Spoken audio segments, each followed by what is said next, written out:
नमस्कार और स्वागत है आज की इस खास चर्चा में। आज हम देख रहे हैं हिमालयन स्टॉक्स गुरुकुल का एक काफी दिलचस्प विश्लेषण।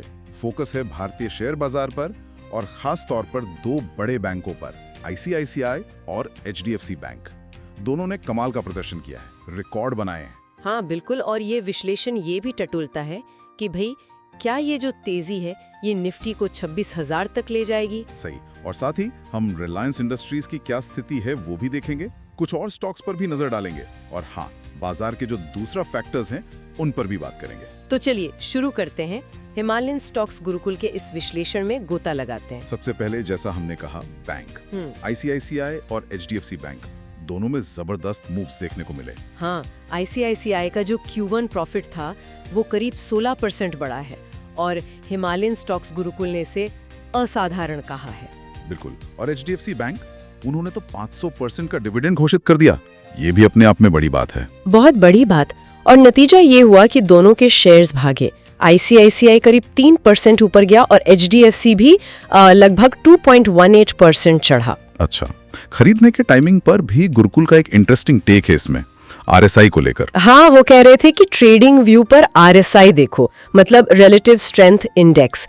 अगर ये 30 से नीचे जाता है तो वो एक अच्छा, मतलब एक आइडियल बाइंग जोन हो सकता है। अच्छा, हाँ, मतलब शायद स्टॉक अपनी सही कीमत से नीचे आ गया है, और अगर आरएसआई 30 के ऊपर हो तो उसके लिए वो एक अलग वीडियो देखने को कह रहे हैं। ठीक है, अब जरा ओवरऑल मार्केट पर आते हैं। सेंसेक्स 442 पॉइंट ऊपर गया और निफ्टी भी वो जो 25,000 का लेवल है उसके पार बंद हुआ। हाँ, वो साइकोलॉजिकल लेवल पार हुआ और एफआईआईज ने, मतलब विदेशी निवेशकों ने खरीदारी की 374 करोड़ की। लेकिन हिमालयन स्टॉक्स गुरुकुल से ज्यादा नहीं मान रहा, कह रहे मूंगफली है ये। हाँ, मतलब ऊंट के मुंह में जीरा टाइप, क्योंकि जुलाई में देखें तो एफआईआईज ज्यादातर नेट सेलर्स ही रहे हैं। सही बात।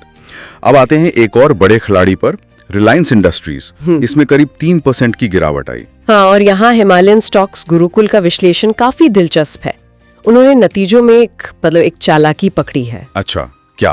कि जियो फाइनेंशियल, जियो और रिटेल, इनके अच्छे नतीजों को तो खूब हाईलाइट किया गया, लेकिन जो उनका मेन बिजनेस है ऑयल टू केमिकल वाला, हाँ, O2C, हाँ, उसमें असल में नेगेटिव ग्रोथ थी। ओहो। और मजे की बात यह है कि गुरुकुल वाले इस बात से खुश है कि मार्केट ने इस पॉइंट को पकड़ा, इसे इग्नोर नहीं किया। ये इंटरेस्टिंग है कि मार्केट ने डिस्काउंट किया उसे। बिल्कुल, और रिलायंस का आरएसआई जो पहले 70 के ऊपर था, मतलब ओवरबॉट जोन में, वो अब गिरकर करीब 36 पर आ गया है।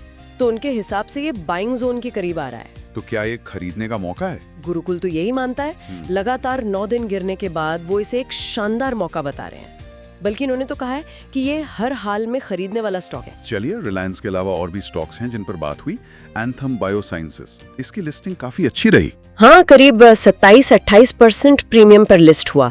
इसे फार्मा केमिस्ट्री में रिसर्च वाली एक अहम कंपनी माना जा रहा है। और जोमैटो, जिसे इटर्नल भी कहते हैं, वो भी करीब 6% उछला।